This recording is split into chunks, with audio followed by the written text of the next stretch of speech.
కథలో core emotion అనేది ఒకటి ఉండాలి కదా. అవును సార్. మరి ప్లెయిన్గా ఎమోషన్ లేకపోతే మన చుట్టూ ఎంత చేసిన పని అవుతుంది. హీరోయిన్ ఎవరో పట్టుకెళ్ళిపోయారు, వెతుక్కుంటూ హీరో వెళ్ళాడు, పోరాడాడు, రకరకాల లోకాలు దాటాడు, తెచ్చుకొచ్చాడు. ఇది ఈ పాయింట్ అని పక్కన పెడితే మీరు బింబిసార్లో ఎన్ని ఎలిమెంట్స్ ఉన్నా పాప ఎలిమెంట్, సో అలాంటిది ఇందులో కూడా పెట్టారు విన్నాను. అవును సార్, ఇందులో కూడా ఒక ఎమోషన్ ఉంటుంది. ఫాదర్ అండ్ సన్ ఒక ఎమోషన్ ఉంటుంది. ఫాదర్ అండ్ సన్ ఒక కొడుకు. ఎందుకంటే జగదేగురుడిలో అతిలోక సుందరిలో కూడా ఆ పాప ఎమోషను, అవును, అది మిగతా అంతా ఎలా ఉన్నా చివరిలో అది ఇందులో అలాంటిదే ఉంటుందా? దీంట్లో ఒక ఆయన కొడుక్కి ఈయనకి ఉన్న బాండింగ్ అనే ఎమోషన్ ఉంటుంది. ఎవరి కొడుకు? చిరంజీవి గారికి ఆయన కొడుక్కి. చిరంజీవి గారు కొడుకు ఉంటాడు, చిన్న బాబు, ఒక 4 years కిడ్. అదే బాబు. సో అక్కడ పెట్టారన్నమాట. అంటే ఎమోషన్ లేకుండా మనం ఎంత చూపించినా సార్ అది వర్కౌట్ అవ్వచ్చు. మీరు ఇంకా అద్భుతమైన గ్రాఫిక్స్ చేసేసిన 300-400 కోట్లు ఖర్చు పెట్టేసిన ఆ ఎమోషన్ పార్ట్ లేకపోతే పని అవుతుంది.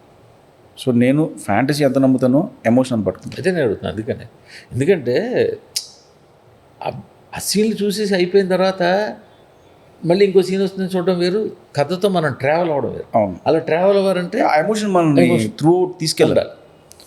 ఆ లాస్ట్ దాకా దాని హుక్ అయ్యి ఉంటేనే అంతే అది వర్కౌట్ అవుతుంది. లేదంటే మనం బయటకు వచ్చి మర్చిపోతాం, రెండోసారి రిపీట్ ఉండదు. అది కదా. అంటే పిల్లలకు బాగా కనెక్ట్ అవుతుంది సినిమా. ఇప్పుడు దీనికి యాక్షన్ సీన్లు మన జానపద సినిమాల్లాగా కత్తులు, ఈటెలు అవేనా? కమర్షియల్ ఫైట్స్ ఉంటాయి సార్, అంటే కత్తులతో కొట్టుకోవడం ఇలాంటివి ఉండవు. రెగ్యులర్ మామూలు హ్యాండ్ టు హ్యాండ్ ఫైట్స్. అంతేగాని విచిత్రమైన ఆయుధాలు అలాంటివి లేదు. అంటే విలన్కి ఒక వెపన్ ఉంటుంది. అవును, అంటే పవర్ఫుల్ వెపన్ ఉంటుంది. పవర్ వెపన్ సూపర్ హీరో సినిమాలో ఎగ్జాక్ట్లీ అలా సూపర్ వెపన్ ఒకటి ఉంటుంది విలన్కి. ఈయనకి రెగ్యులర్గానే ఫైట్. ఈయన నాకు సినిమాలో కొంత అంటే మీ క్లోజ్ ఉన్న వాళ్ళు కావచ్చు, ప్రొడ్యూసర్ క్లోజ్ ఉన్న వాళ్ళు కావచ్చు, చూస్తారు కదా.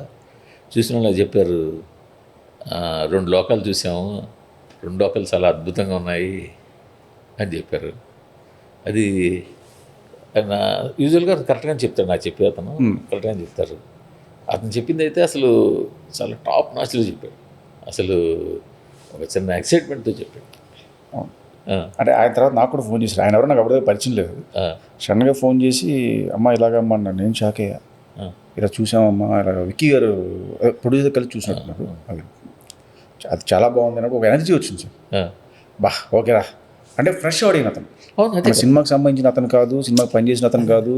ఫ్రెష్గా ఒక అతను చూసి ఆ ఎగ్జైట్ అయ్యాడు అంటే ఓకే మనం రీచ్ అయ్యాం. సినిమా ఇప్పుడు మీరు ఇందాక అన్నారు టీజర్ ముందు నుంచి అంటే చూస్తాం బాగానే ఉంది అనుకున్నాం, కానీ అది ఎందుకు మీరు ఫ్రెష్ ఆడియన్ కాదు కాబట్టి. అవును, మిస్టేక్స్ తెలియదు మనకి, క్యారీ అయిపోతున్నాం. ఫస్ట్ వాడు చూస్తే కొత్త వాళ్ళు చూసినప్పుడే తెలుస్తుంది. కానీ వచ్చిన బాధ ఏంటంటే యూనిట్ వాళ్ళు ఎవరు కూడా ఫ్రెష్ వాళ్ళు చూపించడానికి పెద్దగా బయటకు వెళ్ళిపోతుంది కంటెంట్, ఎందుకు వచ్చింది చెప్పి చూపించడానికి ఇష్టపడారు.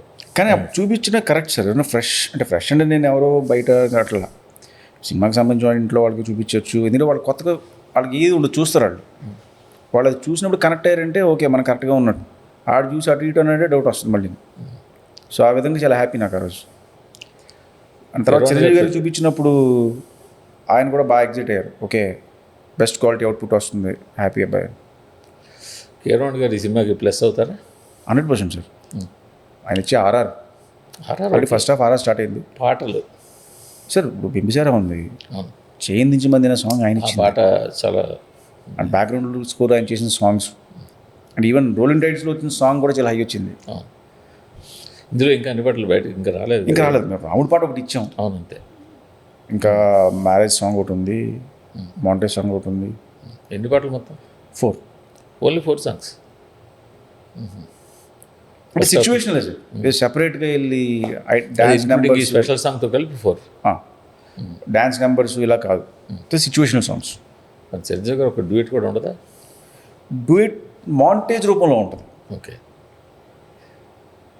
డ్యూయట్ ఉండదు, అది మాంటేజ్ రూపంలో ఉంటుంది. అలా ప్లాన్ చేస్తారు, కంటెంటే మూవ్ అవ్వాలి సార్. చిరంజీవి గారు చేయాల్సిన పాటలు డ్యాన్స్లు చేశారు సార్, కానీ ఇంకా ఫ్యాన్స్కి కావాలి కదా. ఫ్యాన్స్కి కావాలి. నేనేమంటున్నానంటే ఆ మ్యాజిక్ మిస్ అవ్వకుండా మాంటేజ్లో ఉంటుంది అంటున్నాను. ఇప్పుడు స్పెషల్ సాంగ్ ఉంది, దాంట్లో ఆయన మూమెంట్స్ ఉంటాయి. బట్ అలాగే ఆయన మ్యారేజ్ సాంగ్ ఉంది, అందులో ఆయన మూమెంట్స్ ఉంటాయి ఫ్యాన్స్కి కావాల్సినవి. ఆయన ఎన్ని చెయ్యని మ్యానరిజం లేదు, చెయ్యని డ్యాన్స్ మూమెంట్స్ లేవు, అయినా కూడా జనాలు ఒక కొత్త మూమెంట్, అదే చెప్తున్నా చిన్న కదా. మ్యానరిజం. ఇప్పుడు మూమెంట్ కోసం సాంగ్ చేయలేదు మేము.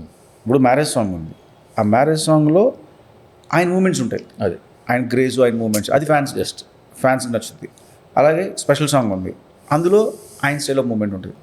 మాంటేజ్ సాంగ్ ఉంది, మాంటేజ్ సాంగ్లో కూడా చిన్న మూమెంట్ ఉంటుంది, ఆయన స్టైల్ ఉంటుంది. ఎక్కడైనా హుక్ ఆయనకి ఒక రొటీన్, ఒక కంటిన్యూ, ఒక ఊత పదం లాగా అలాగే ఏమైనా పెట్టారు ఇందులో? అది ఆయన ఫ్లో బట్టి వెళ్ళిపోతూ ఉంటారు సార్ దీంట్లో.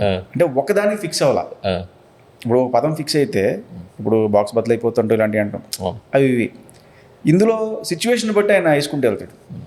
ఎగ్జాంపుల్ అంటే చెప్పొచ్చు ఓపెన్గా, కొడితే దవడ ఆవడైపోద్ది అంటాడు ఆయన. మన ఊరు సైడ్ ఎక్కువ అంటే దొరబాబు క్యారెక్టర్ ఊరు సైడ్ కాబట్టి, సో అలాంటి పదాలు. కానీ ఆయన ఇమేజ్ని కన్నా కూడా ఆయన బాడీ లాంగ్వేజ్ని, ఆయన డైలాగ్ మార్చేసే స్టైల్ని పెట్టుకుని మీ డైలాగ్స్ అన్ని రాసుకోవాల్సి వచ్చింది అంటది సార్. అలా ఆ ప్రెషర్ ఎప్పుడు లేదు సార్. అది నేను ఒక్కసారి చిరంజీవి గారికి కథ చెప్పేసిన తర్వాత పూర్తిగా కథలో ఆ దొరబాబు క్యారెక్టర్ దాంట్లోకి ఆయన తీసుకొచ్చు, ఆయన మీలోకి వచ్చేస్తారు ఆటోమేటిక్గా పూర్తిగా అందులోకి వచ్చారంటే ఇంకా వెళ్ళిపోవడమే. అండ్ అక్కడక్కడ ఆయన స్టైల్ ఉంటుంది. నేను అడిగాను, సార్ ఇది మీ స్టైల్లో కావాలి సార్, అది సరే ఈ కటింగ్ మీ స్టైల్లో కావాలి. ఆయన లాస్ట్ కటింగ్స్ భలే ఇస్తారు, అంతా చేసి లాస్ట్ చిన్న కట్ చేస్తారు. అది ఇప్పుడు దాకా చేసిన దానికన్నా ఇది ప్లస్ అయిపోతుంది. అవును, అలాంటి చాలా బాగా వచ్చింది నాకు.